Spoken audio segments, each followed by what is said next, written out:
अस्सलाम वालेकुम नाज़रीन, ईद उल अज़हा का स्पेशल ट्रांसमिशन प्रोग्राम से आपका मेज़बान बिलाल एहसन हाजिर है। मेरी तरफ से ईद उल अज़हा की तमाम आलम इस्लाम को, तमाम उम्मत मोहम्मद सल्लल्लाहु अलैहि वसल्लम को मुबारक हो। और आज हम तीसरे दिन बैठे हैं ईद उल अज़हा के, आज तीसरा दिन है और मेरा ख्याल है कि अब से कुछ चंद घंटों के बाद हम जो है फिर चौथे दिन की तरफ हम रवाना हो जाएंगे। कुछ लोग चौथे दिन भी कुर्बानियाँ करते हैं, लेकिन 3 दिन तक कुर्बानी जो है वो बहुत ही ज़्यादा जोर शोर से होती है। लिहाजा ईसारे ईद इस प्रोग्राम का नाम रखा है हमने, और कुर्बानी के जज्बे के तहत, जैसा कि हम सबके इल्म में भी है कि ईद उल अज़हा जो है वो हज़रत इब्राहीम अलैहिस्सलाम की जानिब से अपने बेटे हज़रत इस्माइल अलैहिस्सलाम की कुर्बानी जब करने जा रहे थे तो अल्लाह ताला ने उनके एक इम्तहान था उनका कि उनकी औलाद की कुर्बानी अल्लाह ताला ने मांगी थी, जिस पर इब्राहीम अलैहिस्सलाम ने उसको लब्बैक कहते हुए अल्लाह पे और अल्लाह के सामने अपनी औलाद को भी कुर्बान करने से गुरेज नहीं किया। लेकिन अल्लाह की अजमत है कि उसने इंसान की जगह जानवर की कुर्बानी कबूल की, और आज मरते दम तक, जब तक ये दुनिया कायम है, तमाम मुसलमान इसी जज्बे के तहत जो है ईद उल अज़हा मनाते हैं और इसमें मुख्तलिफ जानवरों की कुर्बानियाँ करते हैं। लेकिन ये कुर्बानी साहब इस्तात मुसलमानों पर वाजिब की गई है कि वो कर्ज लेकर कुर्बानी ना करें, बल्कि एक जो जज्बा है, ईसार है, जो कुर्बानी हम करते हैं अल्लाह की राह में, तो यकीनी तौर पर हमारा तकवा अल्लाह पे की राह पे जाता है, गोश्त और खून नहीं जाता। लेकिन अल्लाह ताला ने ये रहती दुनिया तक एक रिवायत बरकरार की और हम उसी रिवायत पर चलते हुए हर साल ईद पर जो है मुख्तलिफ जानवरों की कुर्बानियाँ करते हैं। लिहाजा ये नाज़रीन एक बहुत ही एक जुड़ी हुई चीज़ है कि इंसान में जो इस दुनिया में रहता है उसके साथ उसका मजहब भी है, साथ साथ उसकी ज़िंदगी भी है, मामूलात ज़िंदगी भी हों, साथ साथ जब वो मामूलात ज़िंदगी को पूरा करता है तो उसको पूरा करने के लिए यकीनी तौर पर उनको उसके अखराजात को पूरा करने के लिए जो है वो मुख्तलिफ ज़राए की ज़रूरत होती है, या तो वो नौकरी करता है या वो तिजारत करता है। तो लिहाजा आज जो हम इस प्रोग्राम में बैठे हैं तो इस प्रोग्राम में हम नेचुरली डिस्कस करेंगे जो हमारे ताजिर और सनतकार हैं, जो कि इस मुल्क की मईशत की रीढ़ की हड्डी हैं, वो किस तरह इस मुल्क के लिए जो है काम कर रहे हैं, और उन्होंने जो अपनी अना की बहुत सारी मुसीबतों की, बहुत सारे मसाइल हैं, मुश्किलात हैं, जिसकी वो कुर्बानी देकर इस मुल्क की तरक्की में जो है अपना किरदार अदा कर रहे हैं। तो उसी पर आज हम डिस्कस करेंगे और हम देखेंगे कि ताजिर हजरात या सनतकार या वो दुकानदार या वो कारोबारी अफराद जो है वो ईद उल अज़हा कैसे मनाते हैं और उसमें उनका किरदार क्या होता है। और साथ साथ यहाँ पर एक एडिशन बात भी मैं करता चलूँ कि बहुत सारे ऐसे वेलफेयर भी हैं, जो कि इदारे भी हैं, जो कि इंसानियत की फलाह बहबूद के लिए जो पूरे साल, चाहे वो ईद उल फितर हो, मुहर्रम का महीना हो, चाहे वो ईद उल अज़हा हो, कोई भी महीना हो, वो इंसानियत की फलाह बहबूद के लिए भी काम कर रहे होते हैं। और उनमें से तकरीबन 90% से ज़्यादा जो है वो हमारे ताजिर और सनतकार उसमें इन्वॉल्व होते हैं। तो उस पर भी हम डिस्कस करेंगे। इस प्रोग्राम को हम आगे बढ़ाते हैं और मैं सबसे पहले आपको अपने मेहमानों से मैं आपका तारुफ करवाता चलूँ। मेरे पहले मेहमान हैं जनाब दानिश खान साहब, जो कि साबिक chairman all Pakistan tennis association के, और मेरे दूसरे मेहमान हैं जाहिद सईद साहब, जो कि साबिक सदर हैं पाकिस्तान फार्मास्यूटिकल मैन्युफैक्चर एसोसिएशन के, और मेरे तीसरे मेहमान हैं इलियास मेमन साहब, जो कि सदर हैं तारिक रोड ट्रेडर अलायंस के। और इसके साथ साथ मैं आपको ये भी बताता चलूँ खासतौर पर जाहिद सईद के हवाले से और इलियास मेमन के हवाले से कि जाहिद सईद साहब ग्रीन क्रिसेंट वेलफेयर ट्रस्ट भी चलाते हैं, और इसके अलावा इलियास मेमन साहब जो है अल मुस्तफ़ा वेलफेयर ट्रस्ट के भी रूए रवा है, इन पे भी उनका काफ़ी ज़्यादा है। और दानिश खान साहब जो है हमारे जो है ये टेनिस के कारोबार से वाबस्ता हैं, और आई थिंक सो कि पाकिस्तान के एक जो मुमताज़ ताजिर होते हैं इस शोबे से, उनसे में इनका शुमार होता है। तो आप तीनों हज़रात का बहुत शुक्रिया कि आप इस ईद स्पेशल प्रोग्राम में तशरीफ़ लेकर आए। मेरे ख्याल में पहले मैं, चूँकि ईद उल अज़हा का है और ईद उल अज़हा में सबसे ज़्यादा जो है वो चमड़े का ज़्यादा वो शामिल रहता है, तो मैं सबसे पहले मैं दानिश खान साहब से ही पूछूंगा कि ईद उल अज़हा पे, मौजूदा साल की बता दीजिएगा कि ईद उल अज़हा पे जब कुर्बानियाँ होती है तो कुर्बानी होने के बाद जो है ये जानवरों की खालें वगैरह जो होती हैं, वो इस खालों का जो है बाकायदा कारोबार भी होता है और इसकी एक बहुत ज़्यादा इंडस्ट्री भी है, तो उससे वाबस्तगी भी आपकी रही। इस दफ़ा की क्या सूरत हाल रही? बिस्मिल्लाहिर्रहमानिर्रहीम। थैंक यू बिलाल भाई। असल में सबसे पहले तो मैं, आपने जैसे कहा कि सारे अहले इस्लाम को मैं सबको अपनी तरफ से और अपने एसोसिएशन की तरफ से, अपने शहर की तरफ से सबको ईद मुबारक देता हूँ। ये जो लेदर का जो एक बिजनेस है ना, ये लेदर की जो इंडस्ट्री है, ये एक वक्त आज से 10-12 साल पहले ये टेक्सटाइल के पास नंबर 2 भी थी। ये अगर टेक्सटाइल की एक्सपोर्ट आप समझ लें, अगर जिस वक्त हम 16-17 बिलियन पे थे और टेक्सटाइल उस वक्त उसका शेयर था 48 या 50%, तो हम 1.2 बिलियन पे थे। अभी टेक्सटाइल 11 अरब 12 अरब डॉलर। हाँ, अभी भी नंबर 1 पे ही है, क्योंकि पाकिस्तान का 58% जो है 50% टेक्सटाइल की एक्सपोर्ट है। हम नंबर 2 पे थे और नंबर 3 पे। आज हम नंबर 4 या 5 पे आ गए। इसकी वजह बहुत सारी वजह हैं। आज नंबर 2 जो है वो राइस हो गया है, नंबर 3 आपका IT हो गया, नंबर 4 या 5 पे हम लेदर पे आ गए कि 1.2 बिलियन से हम आप आज 600 पे खड़े हैं। इसकी वजह बहुत सारी है कि चाइना का लेदराइट आर्टिफिशियल लेदर आ गया, तो दुनिया का रिसेशन आ गया, क्योंकि एक लग्जरी आइटम है ये जैकेट्स और जो ये चीज़ें वो नेसेसिटी नहीं है, ये लग्जरी है। जूते के अलावा हाँ, जूते देखें, जूता भी आपको लेदराइट में अभी आ गया, लेदराइट के अंदर भी आ गया। आर्टिफिशियल जूते बहुत बिक रहे हैं, क्योंकि दुनिया की आबादी आज 7.66 बिलियन है, ठीक है ना। हर आदमी आपको पता है उसमें हर 3 या 4% जो है वो बहुत एलीट क्लास है, फिर बाद में जो है वो मिडिल क्लास है, फिर अपर मिडिल क्लास है। टोटल एक्सपोर्ट कितनी है आपकी इस वक्त? देखिए, हमारी टोटल एक्सपोर्ट जो अगर आप वो लगाएं पूरे लेदर सेक्टर की, जिसमें देखिए जब मैं लेदर सेक्टर की बात करता हूँ ना, उसमें फिनिश लेदर की एक्सपोर्ट भी आ जाती है, लेदर गारमेंट्स भी आ जाता है, लेदर ग्लव्स भी आ जाता है, लेदर प्रोडक्ट्स जैसे बेल्ट्स हैं, पर्सेस हैं और ग्लव्स भी आ जाता है।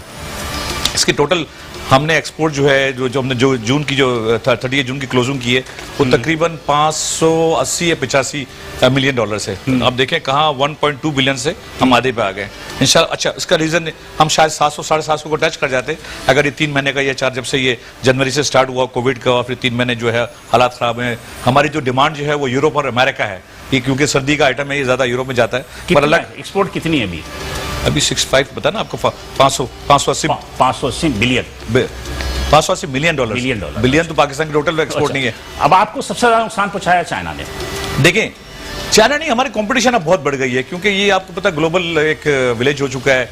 चाइना आपको पता है वो सबसे बड़ा मेजर शेयर होल्डर भी है, बायर भी बहुत बड़ा है और एक्सपोर्टर भी बहुत बड़ा है, ठीक है ना। सबसे नंबर 1 अभी कुछ अर्से बाद देखिएगा, कुछ 5 या 10 साल बाद चाइना नंबर 1 आ जाएगा पूरे वर्ल्ड के अंदर। इस बार मुझे नाज़रीन की मतलब की नॉलेज के लिए बता दीजिएगा, मैं आपको कि इस दफा जो गाय की है कि गाय की खालें जो जाती हैं तो कितनी कुर्बानी हुई? देखिए, हमने देखिए पिछले साल जो है हमने जो देखिए, हमारे पास तो कोई ऐसा डाटा नहीं है कि बहुत सारी चीजें जो गाय टोटल आपको कलेक्ट कितनी हुई? देखिए, अभी तक तो आज की जो रिपोर्ट मेरे पास जो हमारी मंडी की है सेक्टर 7A में, उसमें 2 लाख जो है वो गाय की खाली आई हैं अभी तक, 3 दिन हो गए, और 2,10,000 या ये कराची की रिपोर्ट है समझो ना, 2,15,000 या 20,000 उसमें गोट और मेषा है, मतलब बकरी है और मेषा हम उसको दुम्बे को कहते हैं, जिसमें 90% या 95% जो है बकरा है, बकरी है ये बकरा जो भी है, और मगर 2 लाख खाले जो है वो स्किन जो है वो हाइट्स जो है वो गाय की आई है।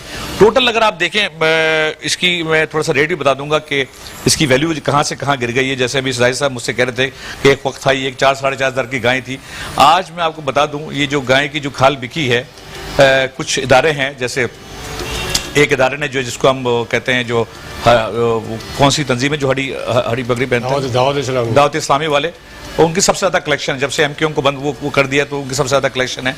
उन्होंने जो है 80,000 जो है वो गाय की जो है वो एक कस्टमर को उन्होंने 1,050 में बेची है। एक खाल हाँ। अच्छा, ईदी ने बेची है 550 या 600 की। जमात इस्लामी की मेरे पास रिपोर्ट आई है 700 की। किसी और PTI ने भी बेची है तकरीबन, कराची में तो उनकी 600-700 की बिकी है, मगर पंजाब के साइड में उनकी जो है वो 1,050 की एक ही कस्टमर ने खरीदा, एक ही बायर ने खरीदा है।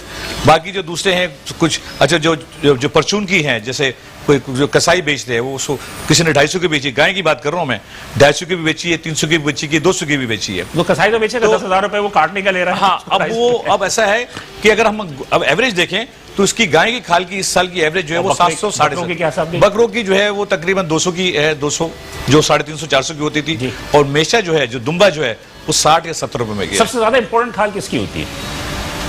इंपोर्टेड खाल देखें सबसे इंसान के अलावा देखिए, अगर आप एक्सोटिक में जाएंगे तो सबसे महंगी तो फिर वो क्रोकोडाइल और स्नेक्स की होती है, जिसकी मैं कुर्बानी की बात कर रहा हूं। आपने कहा ना सबसे महंगी जो है वो ईद उल अज़हा के हवाले। देखिए, ईद उल अज़हा का ऑब्वियसली गाय जो है, क्योंकि उसकी जूते भी बनते हैं। ऊंट भी तो है, ऊंट वगैरह ऊंट का भी, मगर ऊंट के देखिए हमारे ऊंट का भी तकरीबन 60-70 हज़ार हुई है, कटाई हुई है पूरे पाकिस्तान में। अगर पिछले साल 1 लाख हुई थी। उसकी खाल के क्या साथ? उसकी खाल देखिए, उसका खाल उसका सस्ता ही है तकरीबन, नहीं है लेते हैं, उसके बायर है मगर बहुत महदूद बायर है उसके। हाँ, इसलिए ज्यादा जो है वो अच्छा गाय की खाल इसकी इसलिए डिमांड है कि आप गाड़ी के अंदर देखें, आप ये पाकिस्तान की जो इतनी डिमांड बढ़ गई है गाड़ियों की, अब आप टोयोटा करोला ले लें या सिविक ले लें जो 40 लाख की गाड़ी है, उसके अंदर आपको देखेंगे आप अपॉस्ट्री जो है वो काऊ की होगी।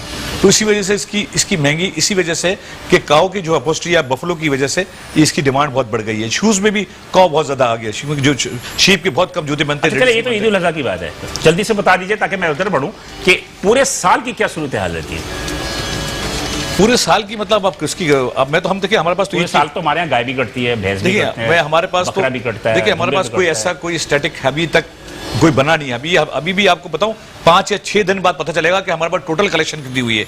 मैं समझता हूं कि जो हमारी ईद की कुर्बानी की जो है ना वो तकरीबन 20 लाख शायद इस साल 15 से 20 लाख गाय की होगी और 30-35 लाख मैं समझता हूँ बकरी ऑल ओवर पाकिस्तान बकरी की होगी, 8 से 9 लाख दुम्बे की होगी क्योंकि कोविड की वजह से इस दफा कुर्बानी कम हुई है। और ऊँट पिछले साल 1 लाख सवा लाख था, इस साल शायद मैं समझता हूँ 60 या 70 हज़ार होंगे ऊँटों की, क्योंकि इस दफा हिस्सा ज्यादा गाय में लोगों ने डाला है। डिस्पाइट ऑफ दैट इस दफा गाय की कुर्बानी ज्यादा हुई, ज्यादा गाय मतलब पिछले साल से कम ही हुई है क्योंकि देखिए बहुत सारे लोगों की नौकरियां नहीं है, कोविड के वजह मतलब फाइनेंशियल भी है, आपको इकोनॉमिक क्राइसिस भी है, लोग वो जायसा भी बताएंगे कि लोगों के पास जॉब्स नहीं है। तो आपने खुद ही अभी पहले कहा कि जो साहिब हैसियत है जिन पे वो इस्तात वाले हैं वही कुर्बानी कर सकते हैं, लोगों ने हिस्से बहुत डाले हैं इसी वजह से। तो नहीं आओ अल्लाह ताला हमारे आपने तो कारोबार सारा बता दिया और मेरे ख्याल में नाज़रीन खालों की जो अपनी अहमियत है इंसान की खाल के अलावा, तो इससे अंदाजा हो गया कि इंसान की खाल की तो कोई अहमियत नहीं रही, जानवरों की खालों की भी कोई अहमियत नहीं रही। जाहिर साहब आप तो माशाल्लाह काफ़ी ज़्यादा एक कामयाब बिजनेसमैन के साथ साथ एक कामयाब आप वेलफेयर भी कर रहे हैं। ग्रीन क्रिसेंट जो आप ट्रस्ट बनाया हुआ है, इसका किरदार क्या है और ईद वगैरह ख़ासतौर पे इस मौके पे इनका आपके अपनी एक्टिविटीज़ क्या होती है? बहुत शुक्रिया जी और सबको आपके नाज़रीन को ईद मुबारक हो। ईद मुबारक। और आपका शुक्रिया कि आपने बुलाया है इस डिस्कशन के लिए। हमारा ग्रीन क्रिसेंट ट्रस्ट जो है उसको 26 साल हो गए माशाल्लाह। हमने 1994 में उसको आगाज़ किया था और हमारा जो मकसद था वो ये कि हम स्कूल्स बनाएं उन जगहों पर जहाँ स्कूल नहीं है।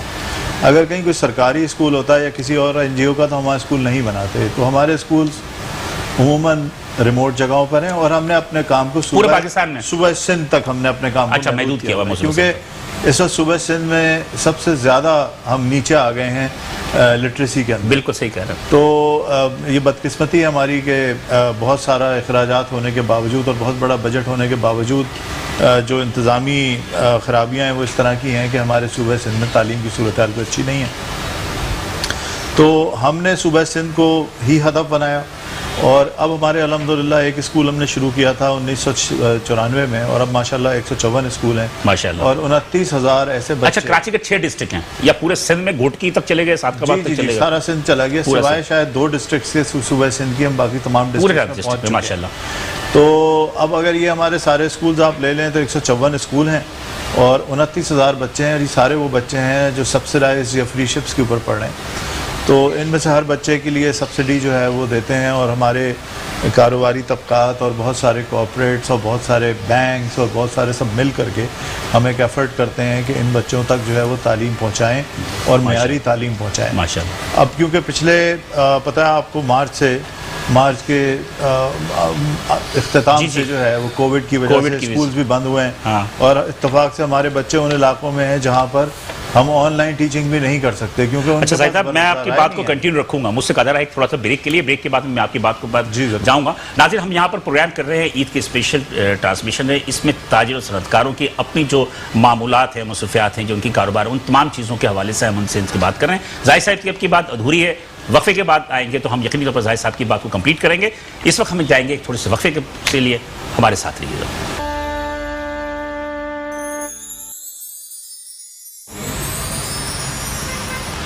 वेलकम बैक नाज़रीन, प्रोग्राम स्पेशल ट्रांसमिशन के प्रोग्राम ईद उल अज़हा का ईद इसार, इसमें हम हाजिर हैं दोबारा। और वक्फे में जाने से कबल मैंने आपको बताया भी था कि इस कुर्बानी में, ईद उल अज़हा की कुर्बानी में हो, चाहे वो ईद उल फितर हो या चाहे पूरे साल कोई भी ऐसी भी हादसात हों, कोई भी तमाम चीज़ें हों, उन तमाम चीज़ों में हमारे सबसे ज़्यादा जो अव्वल पोजीशन पे रहते हैं, हमारे ताजिर और सनतकार रहते हैं, वो हर तरीके से कौम और मुल्क की खिदमत के लिए जज्बे से भी बहुत सारे काम करते हैं।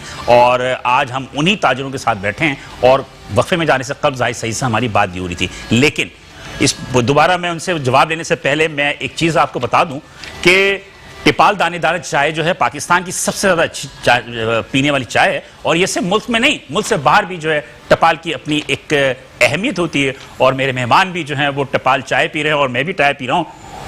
और मेरी आपसे भी इल्तमास है कि आप भी टिपाल चाय को ज़्यादा से ज़्यादा पिएं ताकि पाकिस्तान की अपनी मईशत मजबूत हो और पाकिस्तान की कंपनी जो कि मल्टीनेशनल कंपनी है पाकिस्तान की वो भी ज़्यादा से ज़्यादा जो है वो तरक्की करे। बहरहाल हम प्रोग्राम की तरफ बढ़ते हैं। जाहिर साहब अपनी बात को कंप्लीट कर दीजिएगा। जी, मैं ये बता रहा था कि ग्रीन क्रिसेंट ट्रस्ट जो है तकरीबन तमाम डिस्ट्रिक्ट में मौजूद है। खुसूसन हमने जब अपने हमारे 29,000 बच्चे हैं, जब हमने जायज़ा लिया तो उसमें 1600 बच्चे ऐसे हैं जो ऑर्फन्स हैं, यानी जिनके कोई सिंगल पेरेंट है या नहीं है, किसी भी वजह से उनके पेरेंट्स उनके साथ नहीं है। तो हमने फिर ये तय किया कि उनके साथ हम स्पेशल ट्रीटमेंट करते हैं। तो स्कूल्स में हमारे कुर्बानी हुई है और अल्हम्दुलिल्लाह उनके घरों पर वहीं स्कूल को मरकज़ बना के कम्युनिटी सेंटर बना के वहीं से उनके घरों पर जो है वो गोश्त भी पहुंचा है माशाल्लाह। तो माशाल्लाह वो आए हैं और जो चेहरे पर उनके बच्चों की खुशी होती है, हम उनको एंगेज करते हैं इन बच्चों को एक्स्ट्रा ऑर्डिनरी एक्टिविटीज़ में। मिसाल के तौर पे जो कराची के बहुत मशहूर क्लब्स हैं वो उनको एक दिन की मेंबरशिप देते हैं फ्री ऑफ चार्ज। तो ऑर्फन बच्चे हैं उनको कि जी आप इनको लेके आएँ, वो एक दिन ऐसे हैं जैसे मेहमान हो।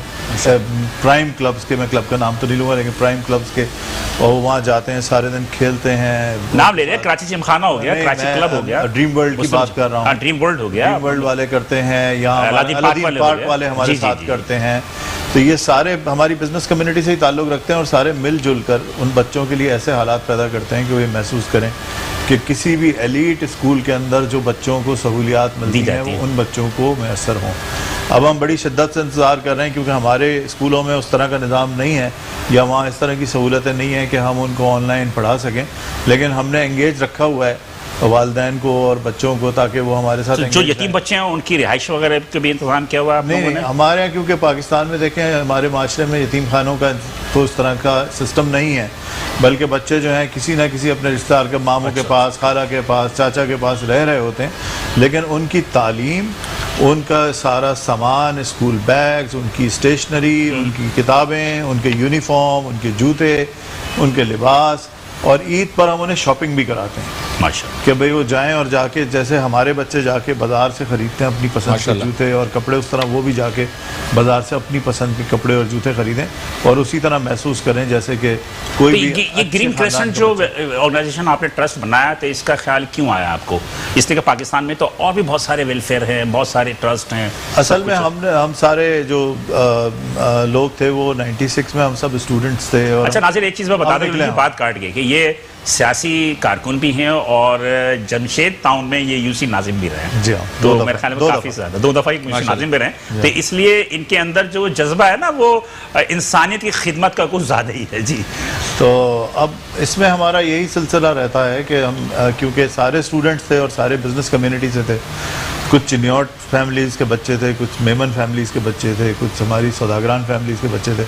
तो सब ने कहा कि हम अपनी जब एजुकेशन के बाद अपने फैमिली बिजनेसेस में जा रहे हैं तो हम कोई और काम भी शुरू करें जिसके अंदर हमारी वेलफेयर का काम भी ग्रो। और अल्हम्दुलिल्लाह सब ने अपने बिजनेसेस में भी तरक्की की और एक इतना बड़ा ट्रस्ट बन गया जो आज करोड़ों रुपए माहाना खर्च करता है बच्चों की तालीम और तरबियत पे। माशाल्लाह, मैं अप्रिशिएट करता हूँ सर आपको कि आप एक कामयाब बिजनेसमैन होने के साथ साथ एक सियासी कारकुन भी और फिर वेलफेयर भी कर रहे हैं। तो यकीनी तौर पे ये अल्लाह ताला किया, आप अपनी जो है वो गुड बुक में जा रहे हैं अल्लाह ताला के, और अल्लाह ताला आपको यही है कि अल्लाह ताला की रज़ा कामयाब करे।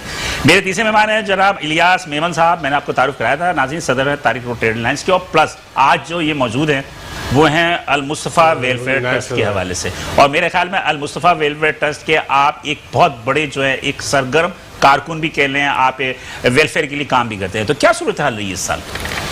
ठीक है, अल मुस्तफ़ा वेलफेयर सोसाइटी में तो मैं 2 दिन तो आज के दिन में खाली 2 दिन तो मैं खाले जमा करता हूँ खुद अपने हाथ से एम्बुलेंस में जाके घर घर जा जाके वो जबरदस्ती गन पॉइंट पे कोई भी जो देता है उससे खा ले लेते हैं। कभी यहाँ अब वो तो कभी दौर गया, उसमें, गन वो पॉइंट वाला तो गया। नहीं, मैं तो बता रहा हूँ जैसे जो देता है जबरदस्ती नहीं है हाँ, किसी के जबरदस्ती साथ। कोई भी नहीं कर रहा है आजकल। गलियों में घूमे आजकल तो वैसे लोग खाल दे के जान छुड़वा देते हैं, भाई खाल दे के ले जाओ तो जान छोड़ो। तो माशाल्लाह बड़ा अच्छा रहा, इस दफ़ा खाले काफ़ी जमा हुई है हमारी अल-मुस्तफ़ा, कभी डिफेंस में कभी इधर कभी उधर। हालत भी इतनी गर्मी भी इतनी तेज गर्मी। अच्छा, ये सारी खालें जो आप लोग जमा करते हो वेलफेयर ट्रस्ट के, तो इसको फिर आप लोग फरोख्त करके जो इसके पैसे अल-मुस्तफ़ा वेलफेयर सोसाइटी में जो तालीम में भी इस्तेमाल करते हैं, सैयद ख़ानदान जो आते हैं बहुत सारे आते हैं उसमें भी इस्तेमाल करते हैं, इसको इलाज करवाते हैं उसमें भी इस्तेमाल करते हैं। बहुत से ऐसे आते हैं जो ये पैसे जो सैयद होते हैं वो पैसे इसमें बहुत तालीम में भी इस्तेमाल करते हैं पैसे ये अल्हम्दुलिल्लाह। वैसे भी आपका ज़्यादा तो जो वो क्राइटेरिया रहा है वो इलाज की तरफ रहा है, इलाज की तालीम भी है, तालीम भी हमारे माशाल्लाह 14 स्कूल है, कॉलेज भी है, सब कुछ है। यतीम खाना भी हमने बहुत बड़ा बनाया है। वो तो आप अपनी कम्युनिटी के हिसाब से बनाया होगा ना, मेमन कम्युनिटी। नहीं, आम आदमी, आम मेमन तो कोई है ही नहीं उसमें, अक्रॉस द बोर्ड कोई है ही नहीं। जैसे कोरंगी में बना हुआ है, चक्रा गोड में बना हुआ है, 15,000 का ज़मीन है इसमें कॉलेज बना हुआ है, स्कूल बना हुआ है, यतीम खाना बना हुआ है, मस्जिद बनी हुई है। जाहिर साहब को पता है, आपको पता है सारी बातें? अल-मुस्तफ़ा तो माशाल्लाह बहुत भाई बड़ा साहब को नाम जानते हैं, नहीं फिर आपको जानते हैं। बिल्कुल नहीं, इनकी एक्टिविटीज वगैरह। अच्छा, स्कूल कॉलेज का आज से आप सुन रहा हूँ मैं, लेकिन ज्यादातर जो हमने देखा वो इलाज मुआवजे के हवाले से। इलाज तो है ही, स्कूल का भी है। अभी हम एक और नया शोबा शुरू करने वाले हैं इंशाल्लाह ताला। हमने जगह खरीद ली है कार्डियो को फ्री अस्पताल बनाने। अच्छा, बहुत बड़ी जगह ली है, तक वो 100 करोड़ रुपए का उसमें है खर्चा, 1 करोड़ रुपए। मतलब कि NICVT की तरह बनाएंगे सब बिल्कुल बहुत अच्छा, बहुत अच्छा। असल में बिलाल भाई ये जो काम कर रहे हैं इतना ज़बरदस्त अच्छा काम कर रहे हैं माशाल्लाह। और जो हमारी, मैं तो इसको महसूस करता हूँ और हम राब्ते भी करते हैं आपस में कि हम जो वेलफेयर ऑर्गेनाइजेशन और NGOs काम कर रहे हैं हम एक दूसरे से सीखें।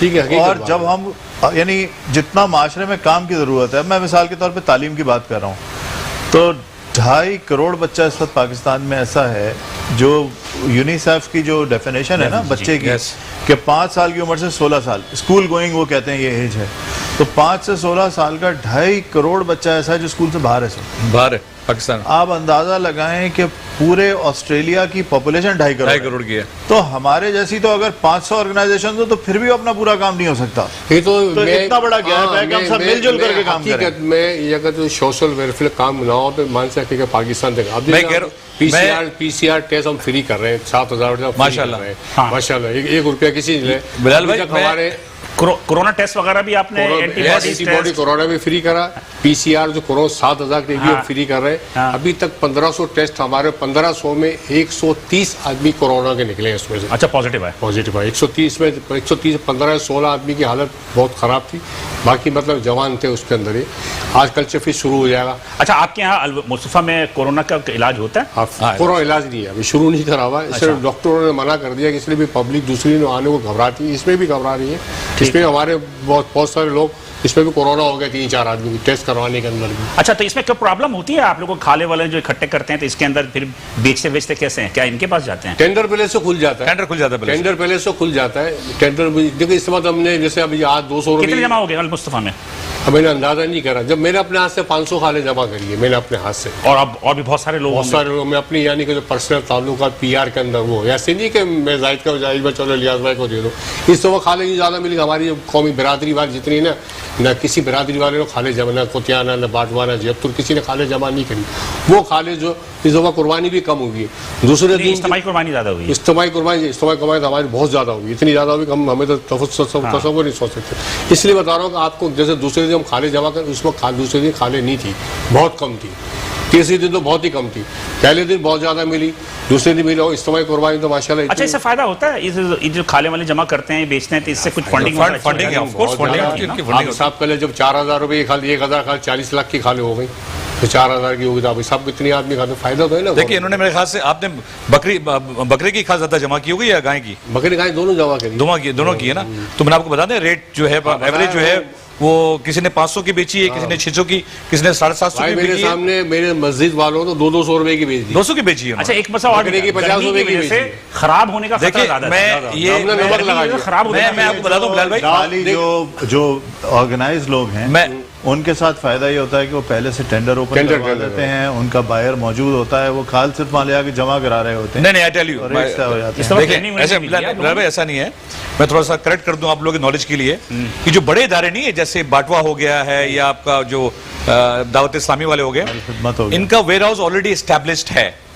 देखिए आप गर्मी इतनी ज्यादा है, अगर 2 से 3 घंटे तक अगर आपने खाल को या गाय की हाइट्स को या बकरी की खाल को अगर आपने नमक नहीं लगाया तो वो खाल डैमेज हो गई, सही है ना, विद इन 2। तो क्या करते हैं ये जो गाड़ियां आती है ना जल्दी ले गया कि अपने वेयर हाउस, जैसे कोरंगी के अंदर मेहरान टाउन में दावत इस्लामी का बहुत बड़ा वेयर हाउस है, वहां पे नमक की बोरियां रखी हुई हैं, वहां पे बोरिक रखा हुआ है, और फौरन अगर आपने देखिए सर्दी हो ना, सर्दी में अगर जैसे सर्दी की बकरीद आएगी तो आप 4 से 5 घंटे तक उसको बचा सकते हैं, क्योंकि सर्दी में अगर आप इस गर्मी में अगर आपने 2 घंटे के अंदर आपने उसको वो स्किन ब्रेकर, पाकिस्तान में अगर ये जो मैंने बताया आपको 20 लाख गाय है, 30 लाख बकरी है, 1 लाख 8 से 10 लाख दुम्बा है, 60-70 हजार आपका कैमल वो ऊंट है, अगर आपने उसको प्रिजर्व नहीं किया, स्टिल प्रिजर्व करने के बाद भी 30% नुकसान है, 30% डैमेज हो जाता है ये। अच्छा कसाई डैमेज कर देते हैं, कटिंग में हो जाता है, नमक टाइम पे नहीं लगा, नमक टाइम पे नहीं लगा। आप यकीन माने इस दफा गोश्त बहुत खराब हो गया, अनाड़ी कसाई कुर्बानी का गोश्त 15,000 रुपए कौन देगा कसाई? गर्मी की वजह से,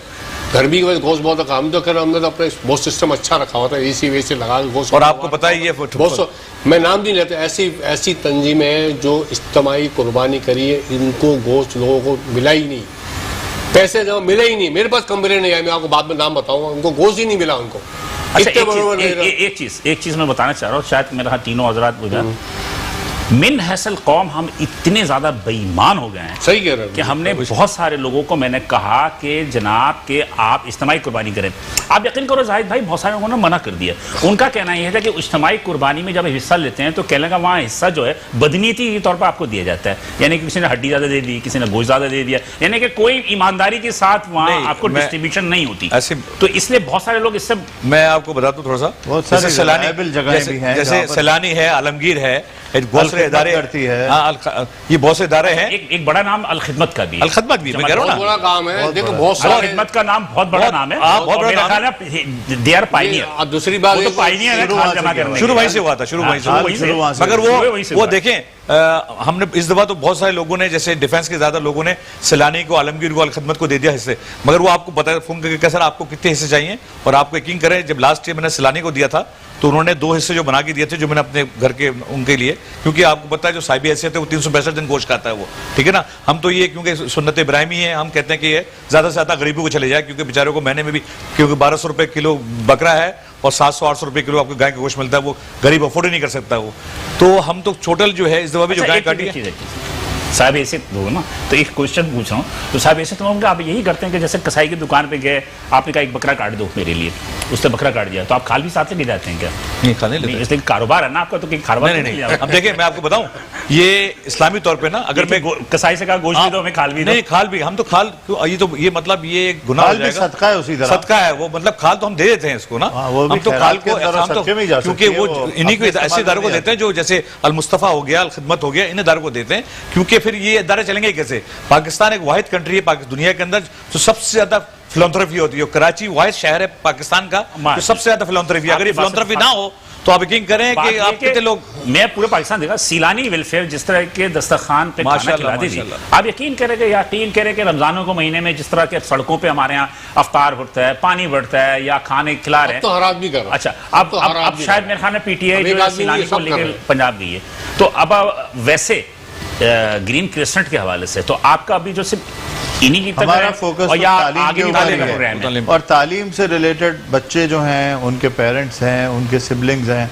उनका इलाज मुआलजा हमारा मुख्तलिफ हॉस्पिटल्स के साथ जो है वो एग्रीमेंट रहता है, मेमन मेडिकल इंस्टीट्यूट के साथ भी होता है, इंडस हॉस्पिटल भी हमारे साथ कोऑपरेट कर रहा है। इंडस तो खैर आप लोगों का मतलब काफी बनाया हुआ है, मेरे ख्याल में इन जैसे लोगों ने जो है इंडस को बनाया, आप जैसे लोगों ने, एक बात और बताओ, आप जैसे लोगों ने बनाया यार, एक बात बताओ हमारा, और आज यकीन करें कि कौम सलूट करती है, और जिसपे मैं यकीन करें भाई के और जाहिद भाई के जो वहां से इलाज करके निकले, यकीन करें कि वो दुआएं देते हैं, वहां पे कैश काउंटर नहीं है, आपको पता है 100%। हमारा अलमुस्तफा करा पूरे पाकिस्तान में, अलमुस्तफा पूरे पाकिस्तान, हमारी खाली बाहर जो पूरी दुनिया बात 7 या 9 शाह के तो बाहर भी हमारी है, अच्छा बाहर से भी हमारा कुर्बानी का पैसा बाहर से बहुत ज्यादा है, बहुत लोगों ने बाहर से पैसा भेजा है। तो मतलब कहने का मतलब पूरे पाकिस्तान में हमारा मुस्तफा पूरे काफ़ी मात्रा में ये चीज़ इस्लामाबाद में हमारा 10,000 का इसका प्लाट है, उस पर हम इसको यतीम खाना और कॉलेज बहुत बड़ा बना रहे हैं। और इकबाल अल्लामा इकबाल मेन करीम के इकबाल इसमें अपने हाजी साहब की उसमें उसमें काफी सरगर्म है हाजी साहब, उनको वो वेलफेयर का प्लाट वहाँ मिला था उनका, इस पर उनको 200 करोड़ से ज्यादा उसके प्लाट की वैल्यू उसमें। तो आप उसमें क्या तामीर क्या कर रहे हैं? बना रहे उसमें यतीम खाना कॉलेज बना इस्लामाबाद में।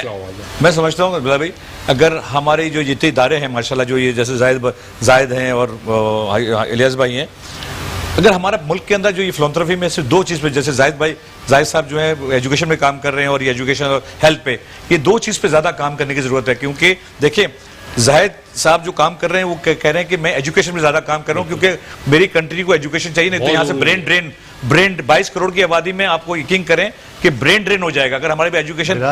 जो हम सिग्नल पे खड़े होते हैं ना, और मैं अपने बच्चों को कहता हूँ कई दफ़ा, ये सिग्नल पे जो मांग रहा होता है ना पैसे, उसकी आंखों की चमक देखें, बाज़ दफ़ा वो बड़े बड़े अच्छे घरानों के बच्चों से ज़्यादा ज़हीन बच्चे होते हैं, लेकिन उनको मौका नहीं मिलता। उनको सिर्फ आउटलेट मिल जाए तो ऐसे ज़हीन बच्चे पैदा होंगे कि आपको तसव्वुर नहीं है कि उनमें कितनी ज़्यादा वो स्ट्रीट ये टॉपिक अच्छा बच्चे हैं। मुझे एक बात बताएं यार कि इतना कुछ होने के बावजूद मेरे ख्याल पे आप ग्रीन क्रिसेंट हो गया, मुस्तफ़ा हो गया, या आपके सीलानी है और भी बहुत सारे जो है जो कि तमाम लोग काम करें, फिर ये सिग्नलों पे बच्चों की तादाद कम क्यों नहीं हो रही है? भाई ये तो पेशा ये तो माफिया है, प्रोफेशन है, ये तो काम। अभी मैं बताऊं, आज ही की बात है, आज ही मैं बहुत तकलीफदेह बात है, मैंने कहा तकलीफदेह क्यों कम नहीं हो रही है? आप जिस सिग्नल पे जाएं आपको बिलाल भाई मैं आज माफिया है,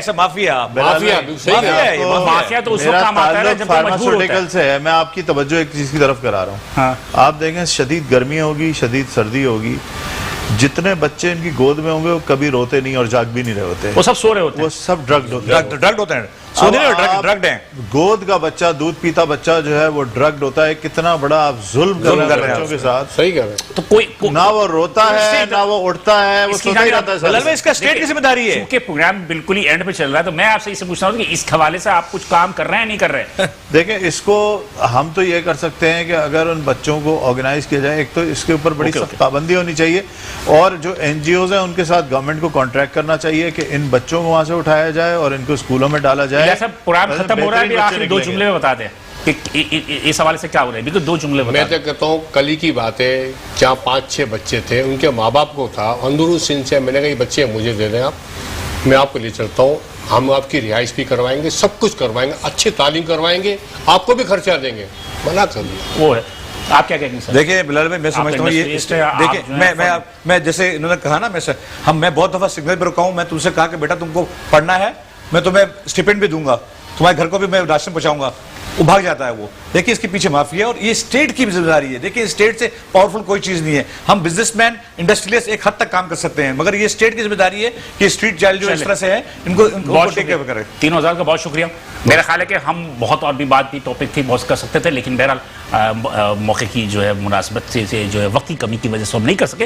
लेकिन बहरहाल नाज़रीन, ये बात तो तय है कि इस मुल्क को हुकूमत अगर चलाती है तो वो इन्हीं ताजिरों सनतकारों के कांधों पर रख के चलाती है, और बंदूक नहीं, मतलब कि मुल्क चलाती है, मईशत चलाती है, सनत चलाती है। तो लिहाजा हमें इन तमाम सनतकारों, ताजिरों को भी सलाम पेश करना चाहिए, जिस तरह के वो अपनी रिज़्क़ रोज़गार के साथ साथ जो वेलफेयर का काम कर रहे हैं। तो यकीनी तौर पे इनकी वेलफेयर का काम आज अगर छोटा है तो कल बड़ा होगा, और हमें इसकी जानिब ज़्यादा से ज़्यादा तवज्जो देनी चाहिए।